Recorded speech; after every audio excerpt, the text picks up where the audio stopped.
اور کچھ لوگوں نے یہ سمجھ رکھا ہے ایک بکرا لے کر کے آتے ہیں پورے گھر والوں کی طرف سے قربانی. میرے عزیزو، بکرا ایک آدمی کی طرف سے ہی قربان ہوگا جو مالک نصاب ہے. گھر میں اگر 4 لوگ مالک نصاب ہیں تو چاروں پر قربانی ہے، شوہر پر بھی، بیوی پر بھی، بیٹے پر بھی، جو مالک نصاب ہے. مالک نصاب کا مطلب کیا ہے آپ جانتے ہیں؟ جس کے پاس 52.5 تولہ چاندی یا 7.5 تولہ سونا یا اس کے برابر کی قیمت ہو، دونوں میں سے کسی ایک کے برابر کی قیمت ہو.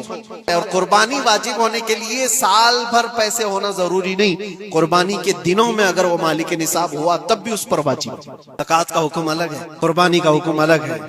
ہاں، بڑے جانور میں 7 حصے ہو سکتے ہیں. اونٹ ہوا یا بیل بھینس، یہ جو بڑے جانور ہیں ان جانوروں میں 7 حصے ہو سکتے ہیں اور ان میں شریک ہونا جائز ہے. لیکن 7 لوگ جو شریک ہو رہے ہیں ان کے لیے بھی شرط ہے کوئی ایک بندہ بھی اس میں غلط عقیدے والا بھی نہ ہو اور گوشت کی نیت سے شریک نہ ہوا ہو، بلکہ سب قربانی کی نیت سے آئے ہوں تو سب کی قربانی ہوگی. یہ خیال بھی رہے ضروری ہے جانور شریعت کے مطابق کا لے، عیب دار جانور کی قربانی نہ کرے. لاغر ہو، کمزور ہو، سینگ ٹوٹا ہوا ہو، کان کٹا ہوا ہو، پیر کٹا ہوا ہو، دم کٹی ہوئی ہو، یا اتنا کمزور کہ چل نہیں سکتا، کھڑا نہیں ہو سکتا، ایسا عیب دار جانور نہ لے. اور دوسری چیز، عیب کس کو کہتے ہیں؟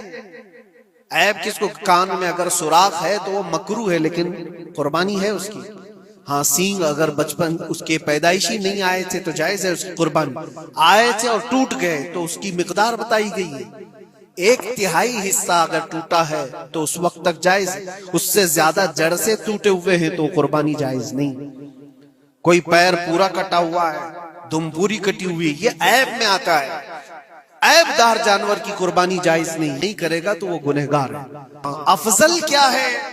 افضل تو یہ ہے کہ اللہ نے تم پر واجب کیا، تم جاؤ اپنے ہاتھ سے کرو، تم جاؤ، کیونکہ حدیث پاک میں ملتا ہے کہ تم اپنے ہاتھ سے قربانی کرو اگر طاقت رکھتے ہو. اس کے خون کا قطرہ گرنے سے پہلے تمہارے پچھلے سارے گناہ اللہ معاف فرمائے. یہ افضل ہے. یہ ساری باتیں تھی جو عید قربان سے ریلیٹڈ تھیں. اللہ کریم ہم سب کو اس کی رضا کے لیے قربانی کرنے کی توفیق عطا فرمائے.